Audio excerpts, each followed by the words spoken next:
r/ask Reddit. What would have been good advice in 1990 that would be terrible advice in 2020? You're a great writer. You should go into print journalism. Oh, look. My entire college career summed up. We should start a support group. Girls, don't do squats. They make your butts big and guys just don't like that. Edit. Wow. Thanks y'all for my first silver. Call the video game help hotline to get advice on how to beat a level. Piff. I have a subscription to Nintendo Power. Don't need no help hotline. Wait, that was a thing. Yep. We were cavemen back then. Always keep a quarter on you in case you need to make a phone call. Now it is good for the cart at Aldi. I used to know people back then who would enter a million different sweepstakes and constantly win free stuff. That was back when they were actual promotions and not just tricks to get your personal info into their database. Now anyone who knows anything about the internet should know better. That was my childhood during the 90s. I entered a bunch of sweepstakes broadcasted during Saturday morning cartoons. All I had to do was mail a letter with my name and address and pray that I would be selected. I never won the grand prize, but I didn't win several of the second or third prizes available. They included board games, toys and t-shirts. My favorite prize was my Game Boy Color. Now as an adult, I'm skeptical of these sweepstakes and would never willingly share my information. The one thing I found that is still legitimate and has not changed since the 90s is calling into radio stations. I've won tons of concert tickets by calling in. Be more like Bill Cosby and less like Eddie Murphy. I would like to talk to you about some of the things that you say at your show. Pluck your eyebrows as thin as you can. You will look so pretty. My mother and her eyebrows that never grew back say hi. Just go visit your neighbor unexpectedly. They'll appreciate that and probably serve you some tea. Honestly, this depends on your relationship to your neighbor. I can say that with 3 of my neighbors we can do this with each other. To be fair, they are all over the age of 50. Put some of your savings into a CD. Certificate of deposit.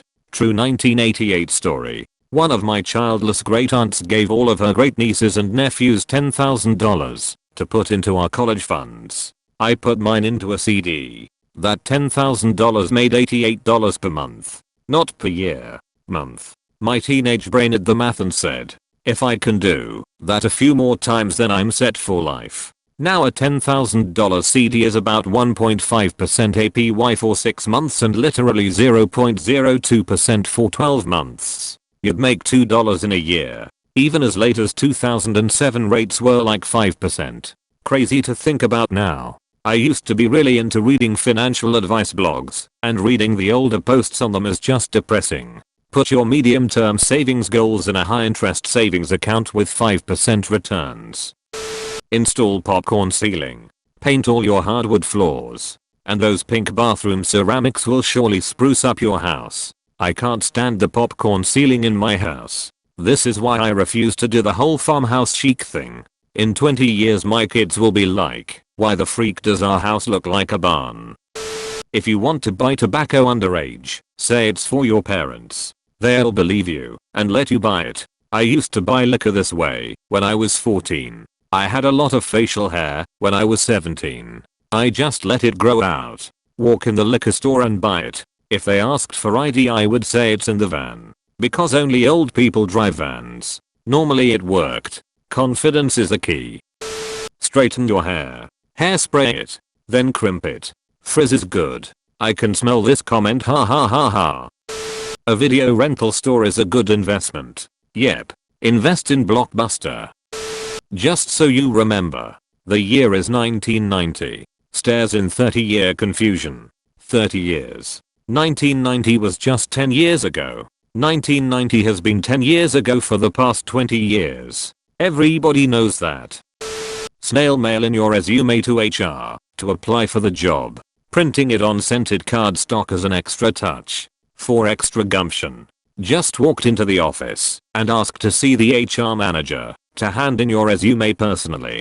This actually worked for me just a couple years ago. I was working roofing and I'm absolutely terrified of heights, so I was ready to do anything to get out. I drove by a park and saw a guy mowing grass, so I dropped in and asked if they were hiring. They said no, but took my resume just in case. 2 days later I get a call asking if I could come in for an interview on Monday. I say no, because I had my roofing job, so they ask if I could get there in an hour. So I wash the roofing tar off me and throw on my cleanest shirt. An hour later I'm being interviewed for a park warden position I wasn't remotely qualified for, but their warden quit last minute and they happened to find my resume in a desk drawer. A week later they handed me the keys to a Dodge Charger to drive to the other side of the province for 3 weeks of training. It was the weirdest thing to happen to me that had the biggest impact on the direction my life was headed. Don't bother with getting an email address. The post office is going to start charging for every one you send. I remember this. Weird. If your video game is acting up, take it out and blow on it. We've gotten to the point where you can't even blow on it anymore because there's no physical disk if you download it. Crazy how times have changed. If you put tape over the holes on the top of your cassette tape you can record over an old tape. Best way to catch that song on the radio. On New Year's Day, I would have a cassette tape ready to record the top 20 songs from the previous year off the local radio station. Sit there all jumpy trying to get the song to cut off before the jockey would start talking and trying to skip the commercials playing. I wasn't moving from that spot of anything. Buy all those encyclopedias from the door-to-door salesman. My husband is some sort of an old outdated encyclopedia hoarder. He is always bringing home old moldy sets from garage sales. It makes me crazy. Well then the internet goes down and we need to know about old time me things. Then he will be the hero we all needed but didn't deserve. You're my husband aren't you? Well I'm not having sex with you so probably yes. Just show up to the airport an hour before your flight. You'll make it in plenty of time. I watched Home Alone over Christmas and the entire McAllister family leaves the house 45 minutes before an international flight and makes it. Buy a money clip. Monogrammed. Street smarts. Don't get in strangers' cars. Hands down best way to meet new people. Buy as much house as you can afford. I don't think we'll see the inflation in big home prices like in the past. Big home sales in my area have been stagnant in spite of the good economy. My parents bought their house for $200,000 to $250,000 in 2002. Now it's worth about $1 million. I mean they did renovations. But for scale a house on the street that didn't do renovations sold for $950,000 about a year ago. The housing market is freaked. As long as you hide them well enough, you can carry any drug you want on a plane. Edit. Had no idea there were so many drug smuggling experts on Reddit. Technically, that is still true. Technically, that is always true by definition. Go to college. Doesn't matter what you study. Just get a degree and you'll have a ton of good jobs waiting for you when you get out. You won't have a calculator wherever you go so get good at mental math. Getting into a prestigious school or college or university pretty much the only guarantee to a decent well-paying job which in turn makes sure that you will have a good life. If someone is bullying you, stand up to them. You won't get in trouble for defending yourself. Hey there, do you have any advice for me? Or do you want some advice from me? Well, the only thing I can say is that you click the like button, share this video, and subscribe so that you will be notified for the new upload videos.